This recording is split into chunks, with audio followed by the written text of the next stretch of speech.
الشيطان الرجيم بسم الله الرحمن الرحيم يا أيها الذين آمنوا لا يحل لكم أن ترثوا النساء كرها ولا تعضلوهن لتذهبوا ببعض ما آتيتموهن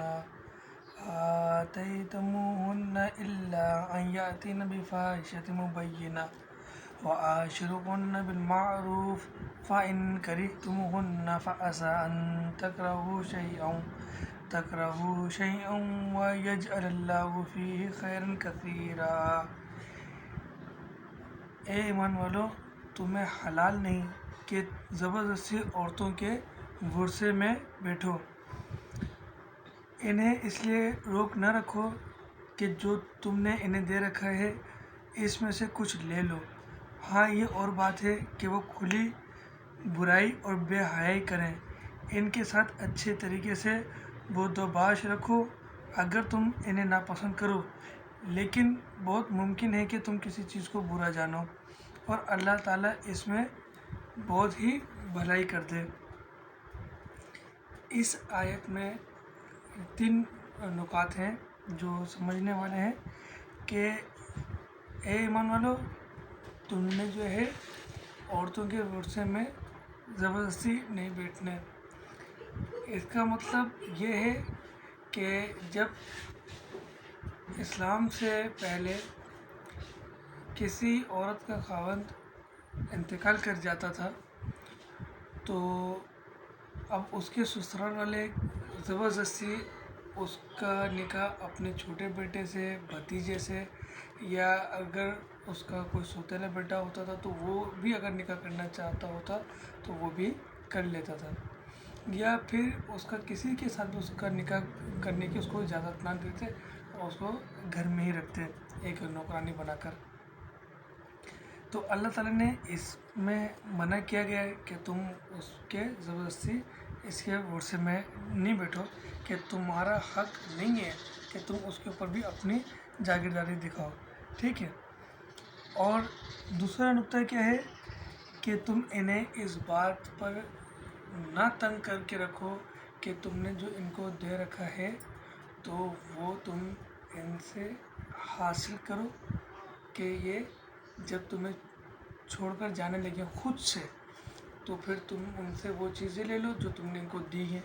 تو یہ بھی ظلم ہوگا، کیونکہ ابھی اگر تم اس کو اتنا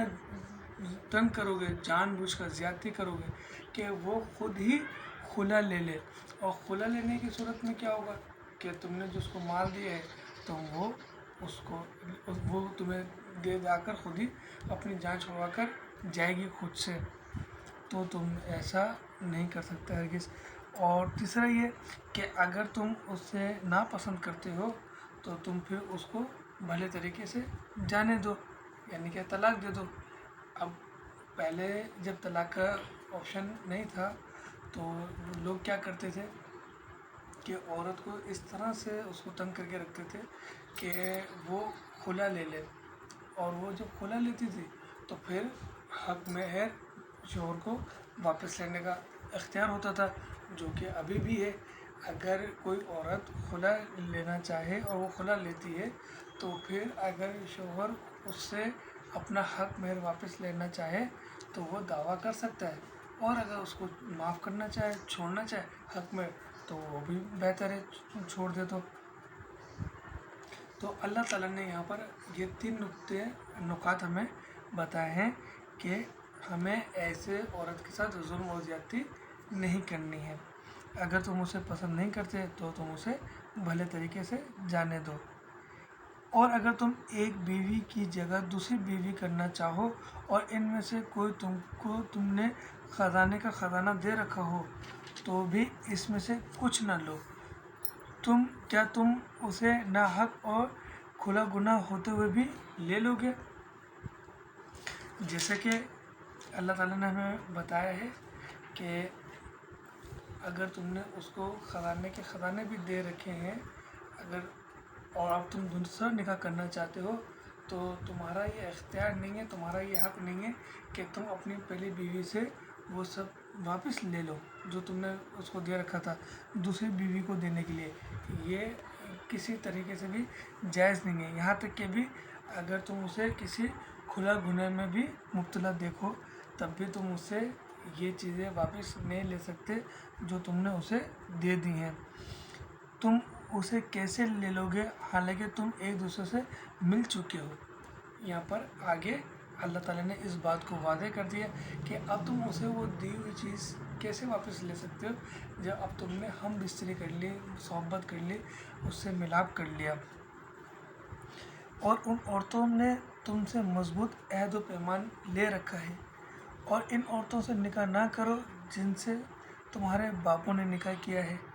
मगर जो गुज़र चुका है ये बेहयाई का काम और बाज़ का सबब बड़ी बुरी राह है।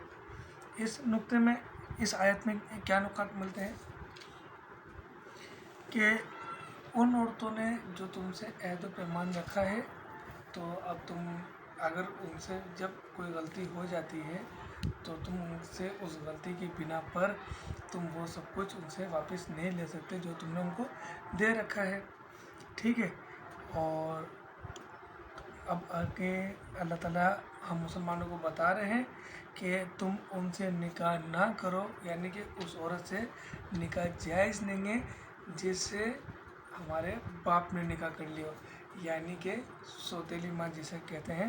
यानी कि सौतेली माँ से अगरचे हमने उसका दूध भी नहीं पिया, उससे हमारा खून का कोई ताल्लुक़ भी नहीं है, तो भी हमारा